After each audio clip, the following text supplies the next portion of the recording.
पीक कर्ज देताना शेतकऱ्यांना सिबिल मागितलं तर एफआयआर करणारच, उपमुख्यमंत्री देवेंद्र फडणवीस यांची राष्ट्रीय बँकांना तंबी। अंतरवालीमध्ये पोहोचताच जरांगे पाटलांचा पुन्हा एकदा भुजबळांवरती हल्लाबोल। 6 जुलैच्या नंतर छगन भुजबळांचा इंगा जिरवतो। जरांगेंचं वक्तव्य तर ओबीसी बांधवांना त्रास न देण्याचंही आवाहन। पुणे पोर्शे कार अपघात प्रकरणातील अल्पवयीन आरोपीला जामीन मंजूर। अल्पवयीन आरोपीचा आत्याकडे ताबा देण्याचे मुंबई हायकोर्टाचे आदेश। पुण्यामध्ये ड्रग्सची विक्री करणाऱ्या पब आणि हॉटेलवरती हातोडा। मुख्यमंत्री शिंदेंच्या आदेशानंतर महानगरपालिकेची कारवाई। नाशिक शिक्षक मतदारसंघामध्ये मतदारांना पैशांचं वाटप। मतदारांना पैसे वाटप करताना येवल्यामध्ये 2 जणांना पोलिसांनी घेतलं ताब्यात। शिंदे आणि फडणवीसांच्या दिल्ली दौऱ्यानंतर राज्यामध्ये पुन्हा एकदा मंत्रिमंडळ विस्ताराच्या चर्चांना वेग। पावसाळी अधिवेशनाच्या पूर्वी विस्तार होणार असल्याची माहिती। संसदीय अधिवेशनाचा दुसरा दिवस। महाराष्ट्रामधल्या नव्या खासदारांनी घेतली शपथ। निलेश लंकेंचा इंग्रजीमधून शपथ घेत सुजय विखेंना टोला। काँग्रेसचे खासदार राहुल गांधींनी घेतली शपथ। शपथ घेताना सभागृहामध्ये भारत माता की जयच्या घोषणा, तर गांधींनी शपथेच्या वेळी दाखवलं संविधान।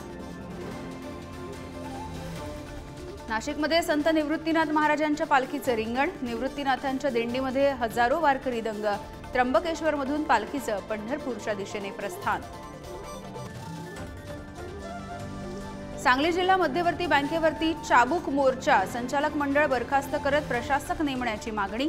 सदाभाऊ खोत आणि गोपीचंद पडळकरांसह हजारो शेतकरी मोर्चामध्ये सहभागी।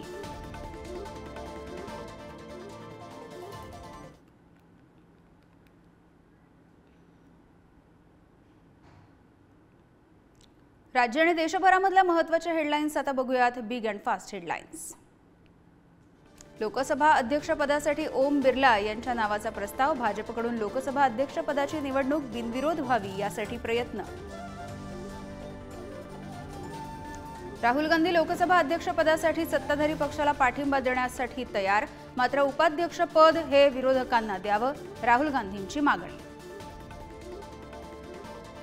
राहुल गांधींनी एनडीए सरकारकडे मागितला सत्ता स्थापनेनंतरच्या 15 दिवसांचा हिशोब।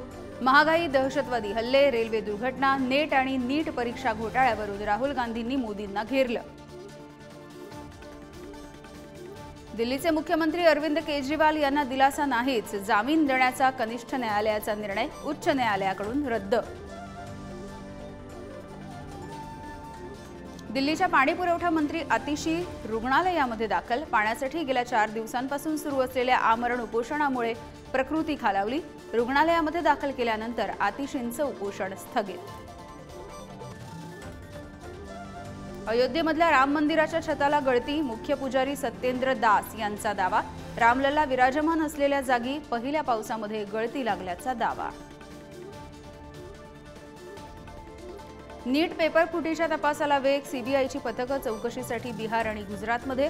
देशभरातल्या 5 गुन्ह्यांची एकत्रितपणे चौकशी होणार। सीबीआयकडून 1000 मोबाईलवरील संभाषणाची चौकशी सुरू।